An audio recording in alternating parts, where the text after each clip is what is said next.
I know it's early, you know, first week, but what are your early impressions of how things are going for your guys? Things are going well. You know, it's all about the enthusiasm and the energy of those guys, the willingness to learn and to adapt to the change that's happening. Not only X's and O's wise, but just an overall mentality. And those young men have been running around doing all the things that's been asked. So it's been good so far. Yeah. Coach Rule had mentioned he's kind of adjusting to you. You're adjusting to him. Have you noticed any of those adjustments? What have they been? I wouldn't say adjustments. You know, I'm really, again, I keep saying this, but it's because it's truth. I'm really fortunate. I'm really lucky to be here at Nebraska. I'm really fortunate to be around Coach Rule. You know, it's being around him. It's you understand why the success is there. You know, and I'm constantly taking notes and trying to absorb as much as I can, and get things right. So that way we can be good, but also so that I can learn to be a better coach. So I don't know about him adjusting to me. I'm adjusting to him all the way. Yeah. How much of the spring is spent trying to figure out where maybe certain guys fit position-wise, and then you kind of want them to settle? Is there a point in the spring where you want them to settle in a certain spot if you're kind of cross-training or looking at guys in hybrid roles? Yeah, I mean that's the daily evaluation of the staff. You know, we've already moved a lot of guys around, and the really neat deal about this practice and the practice style is that you're seeing a lot of guys take reps. You know, so it's really neat. You know, but there's always a constant battle now between the X's and O's side of moving guys around. Let's see him do this. Let's see him do, and making sure that the mentality is right. You know, and right now, being the first day in pads and all that stuff, I think that's the most important thing, is establishing how we are going to play. You know, X and O's, they will take care of themselves, film study, they getting stuff on the grass, all that stuff, but the mentality is the most important thing right now, and that's the thing we got to work on. Any of those moves that you've made look especially intriguing to you, just 3 days in, something that excites you? Yeah, I mean, I think to highlight some guys, Malcolm Hartzog is really standing out. He's versatile. I mean, he's a really good football player. Smart, movement skills, instincts. Really like what he does in all the spots back there. So another surprise is John Bullock. I think moving him down was a really good move. He, you know, first day in pads, and I mean, I don't know how many times I said John out there. He was lighting things up, moving around. So it's those are what I would say be the first two guys. I mean, we've moved some other guys around and at all three levels. So I got to go back and watch. But those are the two guys that you say somebody moved positions. Who are the first two? Those two guys. Where did John move from? Backer. We moved him down to backer. I know he was a DB. We're moving safety, you know, all the rovers, all that stuff, and then we moved him to backer to see what he was doing, and then he's moving around. Today he was at backer and he was moving around well. How about Hartzog? How are you moving him around? He was moving around between corner, safety, outside, inside, all that kind of stuff, nickel, all that stuff. So, and he's done a nice job there. Did Malcolm's film kind of from last year pop out to you before you even got on the field? Yeah, you can tell he had that little it factor in him. So seeing him live, seeing him in off-season move around, you're like, okay.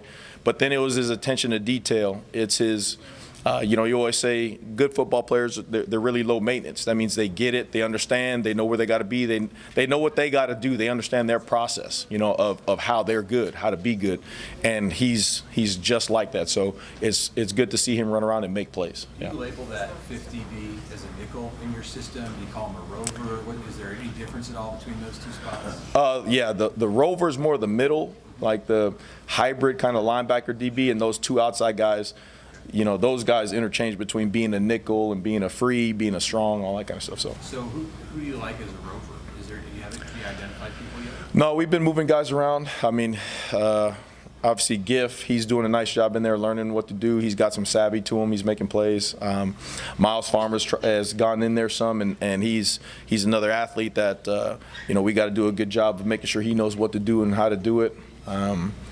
Gage is, I mean, he was the turnover king the other day, had a couple of interceptions in the red zone. So we got a lot of guys moving around in there right now. So where does I know he's in a green jersey, but Javen Wright, Yeah. where does he fit in your system? Right now, same. I mean, he's in that rover category just because of his skill set. I remember him out of high school. Big, can move around, good movement skills, length, and all that stuff. So it's just hard to get an eval, especially the longer we go, more pads we get, on that. But he is doing individuals and moving around, so we'll see. What have been your early impressions of Nash Shotmaker, and what can you see him bring to the D-line? Yeah, he's savvy. He's really savvy. You can tell he's calm. First of all, the best thing about it is he's done a really nice job of making sure his weight is down. He's doing the things he needs to do to make sure that he knows he's going to play and play a lot. So that's the first thing. And the second thing is he's smart. He's absorbed a lot of the defense. And again, when you get him in there and you see him, you always notice him around the ball. So those are good things. Yeah. Hey, Tony, you have 3 coaches here that were with you at Syracuse as well. How much has that made it easier to kind of transition this process? Always easier. But the great thing about it is that it is truly like a mesh of ideas. It's just they call it one thing, we call it one thing. Now we bring it together. This is how we are going to call it here. And so it's been really neat meshing everything together and getting the guys in the spots and letting them go. Yeah. Heard a lot of the how long is that going to take, that verbiage, to get everybody on the same page, using the same language? It never stops. I like to say it's organic. I mean, even from my years at my first year at Syracuse, and the last year we were constantly changing things, calling things different, trying to cut out extra vocab. My biggest deal is making sure those young men, when they run out there, they are not thinking. They play. So, we always self-review and make sure that we're not trying to tell them too much in between stuff and try to control them like robots. So it's always changing. It's always changing. The coaching staff was using the word intentional a lot today in between drills, even for stretching. What exactly does that word mean? We want to know what we're doing. We want to know what we're doing and why you're doing it, and that's in everything. When you're herding that big of a group around, sometimes guys go to drill, they just run through the drill and they just do it. Really big on making sure we do things deliberate. They know why they're doing it, how it applies to them on the grass, and how it's going to benefit them on the grass. So the more they hear that verbiage, the more they understand it, the more they see it on tape. I think then you turn it from thinking about it to instinct, and when you get a guy going off instincts, they play better. A few weeks ago, Coach Rule mentioned you got a lot of defensive backs. How have you seen those guys feed off the competition? Maybe some of those guys you've even switched around into different spots, but how do you see that sort of playing out with so many bodies there? Oh, no, again, that's why the practices are designed the way they are. We need to see everybody. That's what spring is for, right? We want to develop everybody, not only with the scheme, but to see who's going to absorb it, who's going to perform on the grass. So coach is putting them in a lot of different situations, a lot of different drills, a lot of, if you guys saw chaos, it's a lot of moving parts, a lot of chaos out there, but you got to think. You got to be able to hone that in. You got to be able to control your thoughts, and you got to be able to perform. So we're getting as many guys ready, getting as many guys reps, and seeing what they can do. I know it's early to get too specific on some guys, but like Elijah Judy, there's a lot of intrigue in him as the guy from A&M. Yeah. What has he shown you, or what do you see as There's a reason why he was at A&M. He's a big guy. He's got some movement skills, twitchy. So he's just maturing in the process right now. It's day one in pads.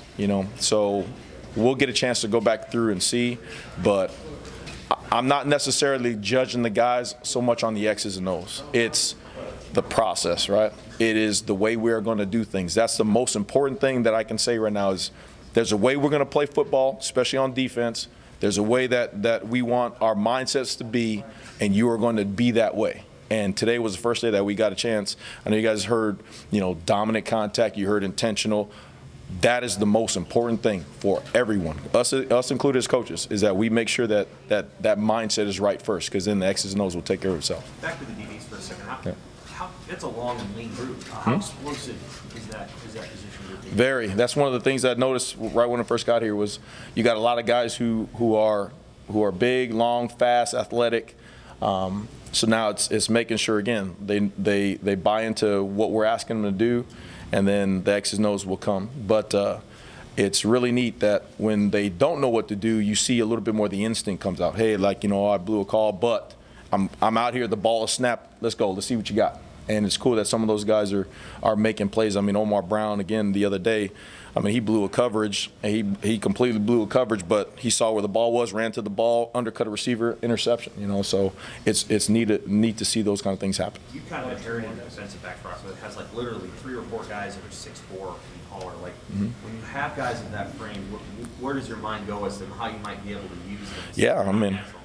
Yeah, I mean, again, it's all of what they do. You know, you throw them in different situations. You put them on the grass and see what they do, and then you say, okay, their skill set is like this, their best use like this, and then you move them around. Like I said, I mean, Malcolm, Miles, Braxton Clark. I mean, those guys, just off the top of my head, are guys that we've already moved around multiple times to see what they can do and all that kind of stuff. I mean, Coach Coop is doing a nice job every day of seeing and discussing, like, hey, let's move this guy here, let's see this guy here, let's do this here, and giving them a chance to display their skill set. Do you think Malcolm could be something other than the corner that he's been for the first 2 years? He is. I'll just say he's a good football player. So it wouldn't surprise me that he's all over the place. Yeah.